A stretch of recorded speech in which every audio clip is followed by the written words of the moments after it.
कौन कौतुल परा किछि नहीं तमे जाओ। अरे एबे मो पछर पर चित्कार करी कोन कहयो बोली कौतुल एबे कुछ जाओ मो बरे पड़े परात करे पकोची सब। अरे बाबा मोर भूले छी एबे को बोल ना तमा कोन ओहो अरे सियाडे टिके अनाओ कोन ये तुम्हें कोन छो अरे एमती हाटा करके चाहिए कोन 50 पर क्या तुम्हें कि मते कोन एठी परिचय दवा पड़िबो। हां तमक दवा परिचय दवा पड़ो आको चेन से घर को पते दियो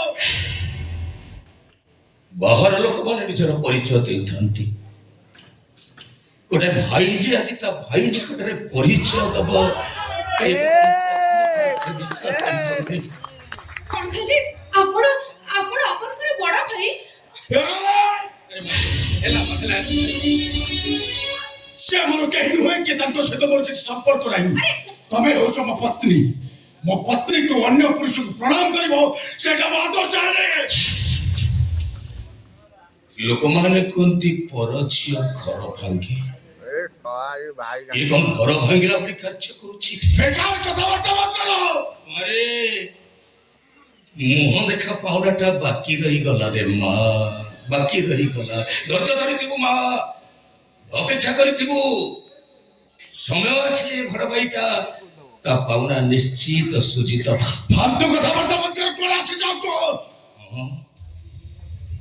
अरे आस्थिति तो निश्चित गोटे कारण पाई परिस्थिति देखिला परे काहे की आसीथिली निज मध्य भूली गली रे भूली गली हौ हौ भलरे था ईश्वर मंगल करंतु भलरे था सुखेरे था मु जाउची भलरे था चली जाउची मदपी मदाले बुलथुआ मनीष माने एमती सपर हाटर बुलंदी आ वाट भूली जानती ए तमे तो एमिति कोन कहउछ जेते चाहले भी चुप जो घर भीतर को जाओ कहिली परा घर भीतर को जाओ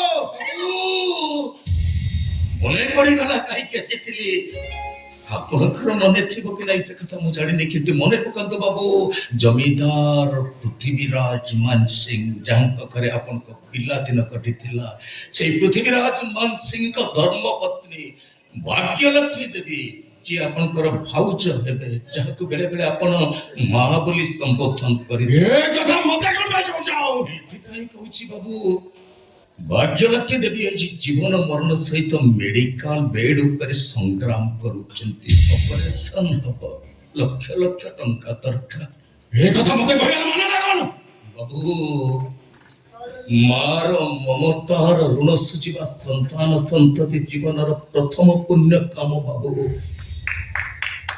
भाग्यलक्ष्मी देवी के पाखरे अनेक टंका अछि भाग्यलक्ष्मी देवी की तो चाहती आपनकर किछि टंका से पुण्य कामे रे लागि जाऊ बोली किछि आवश्यक नहीं ना मो पाप करछि ना का पाखे ऋण करछि आ तमे जो परिवार कथा कहनो से परिवार सहित मोर किछि भी संपर्क नहीं तेनु पागल भी बंद करी चुपचाप पे घर छाड़ी चली आओ एमिति केमिति से चली जिवे हां एमिति केमिति तमे सब किछि के अस्वीकार कर दबो सुनो जेदी चाहले भी से तुम बड़ पाउछ तुम मां समान तुम कर तुम मां को पे तुम कर्तव्य करबानी बताओ जथा शक्ति करनी जदे मोर बाबा मां भाई भौणी माने थाते ताहले हम कोन तुमको मंदिर रे भाई आसी के तमार रहताती अरे तुम पूछी ना कहि की देखो घर भीतर एमिति कଳି झगड़ा मनांतर मतांतर हुए एते ता बोली तुम एमिति समय तुम भाउछ को भरी जबो तुम भाई को असम्मान कर कथा कहबो मारे मां हाउ मां पर मनुष्यटा पाई निज निज भितर पाटितुंड करी घर भितर अशांति सृष्टि करी आवश्यक कौन अछि भूली गला मां विराट भूली गला विश्वास भरोसा रखिएटी आसीबाटा किछ नाही मां किछ नाही बोले था मु चली जाउछ हां चली जाउछ नाही भाई रुवंतु पुआ पाई मां न थई परंती मात्र सासु को पाई ताकरे बहु अछि दियर पाई भाउज न थई परंती मात्र अपा को पाई ताकरे जा अछि आ मु मो कर्तव्य निश्चय करबी तमे जदि तांको अर्थर साहाय्य करो ताले एई मुहूर्त रे हवा भीतर थिबा सब बंधन कटि जिवो ओ दागुडी वास्तवे ଏତେ ବଡ଼ କଥା କହିଦେଲେ ବାବୁ। ଗୋଟାଏ ପର ମଣିଷ ପାଇଁ ନିଜ ନିଜ ଭିତରେ ପାଟିତୁଣ୍ଡ କରି ଏତେ ବଡ଼ ନିଷ୍ପତ୍ତି ଆବଶ୍ୟକ ନାହିଁ ବାବୁ। ଗୋଟାଏ ବି ଟଙ୍କା ମୋର ଆବଶ୍ୟକ ନାହିଁ। ଭୁଲ ହେଇଗଲା ବାବୁ। ଭରସାରେ କିଏ ଆସିବାଟା ମୋର ଭୁଲ ହେଇଗଲା। ଆପଣ ମାନେ ଥାନ୍ତୁ ବାବୁ, ମୁଁ ଚାଲି ଯାଉଛି। କିଛି ନାହିଁ ବାବୁ, କିଛି ନାହିଁ, ମୁଁ ଯାଉଛି। हजार थर खाली जाउची जाउची कहउछ अरे चली जाउ कौन भाई कौन भाई आसी मो संसार विषावर्ती करछ एकदम चुप। कौन भाबुଛି मैं तुरी जाको कौन भाबुଛି तुरी जाको और अमृतर कुंड तो अरे तू तो होଛୁ ଗୋଟେ ବିଷର ଭଣ୍ଡାର। अबे पाटिरे मारिबा तो दूर କଥା, ଦେହରେ ଯୋଉ ବିଷର ଜ୍ୱାଳା ଅଛି ସେ ବିଷର ଜ୍ୱାଳା ଯଦି ମଣିଷ ଦେହରେ ବାଜିବ ମଣିଷ ପୋଡ଼ି ଜଳି ପାଉଁଶ ହେଇଯିବ। चाचा ताई କଥା कहउछ ଓହୋ ଜୋରେ ଚିତ୍କାର ମତେ କରି ଆସେ। ପରିସ୍ଥିତି ପରିବେଶ ମୋ ହାତ ଗୋଡ଼ରେ ବେଡ଼ି ପକେଇ ଦେଇଛି। ଭୁଲି ଯାଉଛୁ ମୁଁ ହଉଛି ଜମିଦାର ପୃଥିବୀରାଜ ମାନସିଂ। ତୁ ହଉଛୁ କୁକୁର ତୁ। ଓ ବଳି ଗୋଟେ କୁକୁର ଠାରୁ ଟଙ୍କା ନେଇ ମୋ ସ୍ତ୍ରୀର ଚିକିତ୍ସା କରିବା ଅପେକ୍ଷା ସେ ମେଡିକାଲ ବେଡ୍ ଉପରେ ମୋ ସ୍ତ୍ରୀଟା ଛୋଟ ପଟେ ମରିଯିବା ବହୁତ ଭଲ। छी କତେ छी ଟଙ୍କାକୁ ବି छी। ଆଠ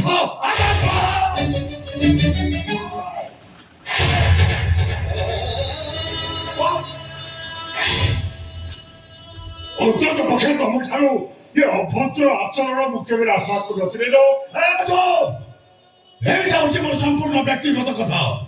ମୋ ବ୍ୟକ୍ତିଗତ କଥାରେ ଆପଣ ମୁଣ୍ଡ ଖେଳନ୍ତୁନି। ମୁଁ ତୁମର କୌଣସି ବ୍ୟକ୍ତିଗତ କଥାରେ ମୁଣ୍ଡ ଖେଳୁନି। କିନ୍ତୁ ତମର ଭୁଲ ଚିତ୍ର ହେଲେ ଏଇଟା ହଉଛି ମୋ ଘର।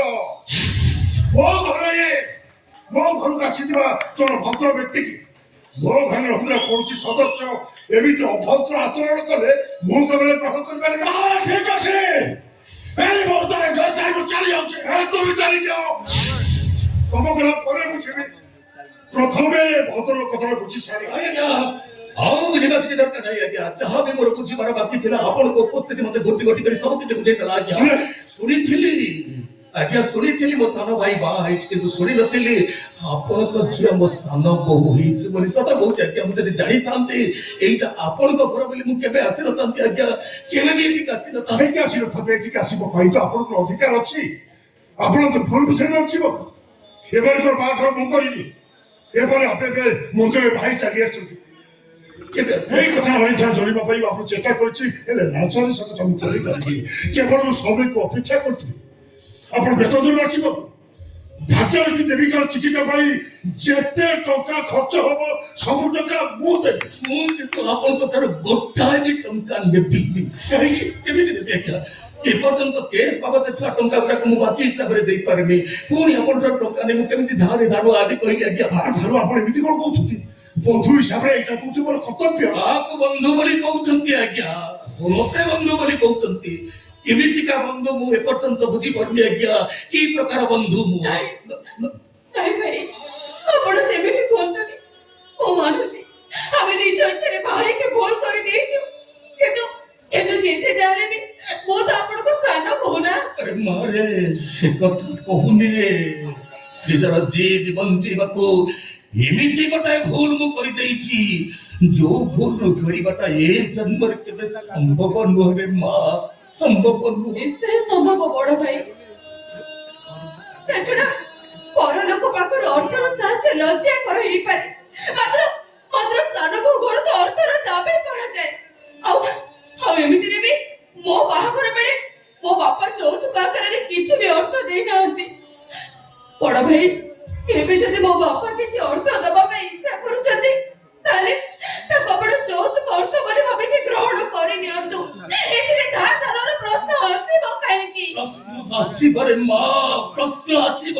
ତାଛଡା ତମେ ମୋର କେମିତିକା ଭାଇ ବୋଉ, କି ପ୍ରକାର ଭାଇ ବୋଉ ନିଜେ ମଧ୍ୟ ଜାଣିନି। ତମେ କହିଲ ମୋର ତ ଗୋଟାଏ ବୋଲି ଭାଇ ଅମର ଯାହାର ବାହାଘର ହେଇନି କୋଉ ଭାଇ କି ତମେ ମୋର ବାହା ହେଇ ପଡିଛ ବୋଲି ମୁଁ ତମକୁ ଭାଇ ବୋଉ ବୋଲି ମାନି ନେବି ତମେ ଶିବ ତମେ କହିଲ ସେ ବାବୁ ଆପଣ ସେମିତି କରନ୍ତୁ ଆଜ୍ଞା ଆପଣଙ୍କର ସେ ମାନ ସିଂ ବାବୁ ଡାକ କଟା ଘାରେ ଚୂନ ଦେଲା ଭଳି ଲାଗୁଛି ଆପଣ ଦେଖିକିରି କହିଲେ ଆଜ୍ଞା ଇଏ ଯେ ଠିଆ ହେଇଛି ମୋ ସାନ ଭାଇ ଭଳି ଦେଖାଯାଉଛି କୁହନ୍ତୁ ଆଜ୍ଞା କୁହନ୍ତୁ ଆଜ୍ଞା ଜାଣନ୍ତୁ ସେ କଥା ଆମ ପୂର୍ବ ସମ୍ପର୍କରେ ମୁଁ ଆପଣଙ୍କୁ କିଛି ଟଙ୍କା ଦଉଛି ସମୟ ଦେଖି ସେ ଟଙ୍କାଟା ମତେ ଫେରେଇ ଦେବେ ତମେ ଯଦି ତାଙ୍କୁ ଅର୍ଥର ସାହାଯ୍ୟ କର ତାହେଲେ ଏଇ ମୁହୂର୍ତ୍ତରେ ଆପଣଙ୍କ ଛବି ଦେବା ହବ ୟେସ୍ ମୁଁ ବି ସବୁ ଆତ୍ମହତ୍ୟା କରିବି ନିଷ୍ପତ୍ତି ତମ ହାତରେ ତମର ତମ ସ୍ୱାମୀ ଦରକାର ନାଇଁ ଭଳି ତାର ଲୋକମାନେ ଦରକାର ତମ ମୁଣ୍ଡ କଣ ଖରାପ ହେଇଗଲାଣି କେତେ ଅଣଦେଖା କରେ ସେ ତମ ବଡ ଭାଇ ବଡ ଭାଉଜ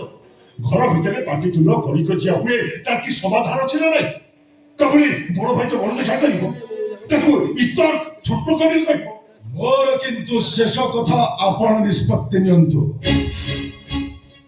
ଆପଣଙ୍କର এই ସୁଯୋଗ୍ୟ ଜୁଆଇ ଦରକାର ନୟ ବନ୍ଧ ବାପା କଣ କହିବେ ମୁଁ କହୁଛି ମୋ କଥା ଶୁଣ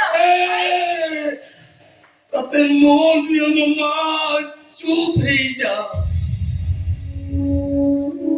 ମୋ ନିୟମ ମା ଚୁପ ହେଇଯା କାହିଁକି ନା ସ୍ୱାମୀ ଭଲ ହଉ କି ମନ୍ଦ ହଉ ସ୍ତ୍ରୀ ପାଇଁ ସେ ପ୍ରତି ପରମେଶ୍ୱର ସ୍ତ୍ରୀ ପାଇଁ ସେ ଭଗବାନ ସ୍ୱାମୀର କଥା ମାନିକିରି ଚଳିବା ସ୍ତ୍ରୀର ଧର୍ମ ମହାମୂର୍ଖରେ ମା ଜାଣିପାରିଲେନି ଯିଏ ହରିନାମର ତତ୍ତ୍ୱ ବୁଝିନି 5 ଟଙ୍କା ଦାନ କରିବା ତ ଦୂରର କଥା 500 ଟଙ୍କାର ମୃଦଙ୍ଗଟାକୁ ଏମିତି ଭାବରେ ଭାଙ୍ଗିଦବ ବୋଲି ଜାଣିପାରିଲିନି ରେ ମା ସ୍ୱପ୍ନ ହାଟରେ ବୁଲି ବୁଲି ଗୋଟାଏ ଭିକାରୀ ନିକଟରେ ମୁଁ ପହଞ୍ଚିଗଲି ରେ ମା ଜାଣିପାରିଲିନି 5 ଟଙ୍କା ଭିକ ଦେବା ତ ଦୂରର କଥା ମୋ ତାଳଟାକୁ ଏମିତି ଭାବରେ ଭାଙ୍ଗିଦବ ମୁଁ ଜାଣିପାରିଲିନି ରେ କଣ କହିଲ ମୋ ନାଇଁ ଭିକାରୀ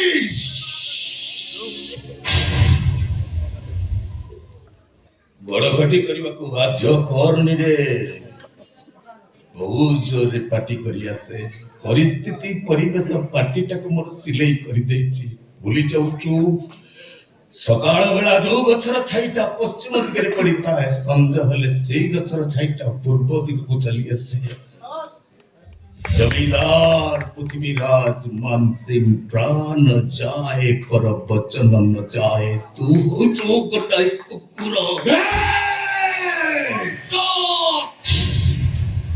सोन कहूची এই ভুল পাই দিন আসবে ভাইর পাদ তলে ভাই ভাই বলে চিৎকার করি কান্দুতিব এ ভাই কিন্তু কথা ভাই বলে স্বীকার করিব এইটা হচ্ছে বড় বিস্তৃত প্রতিজ্ঞা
Thank you.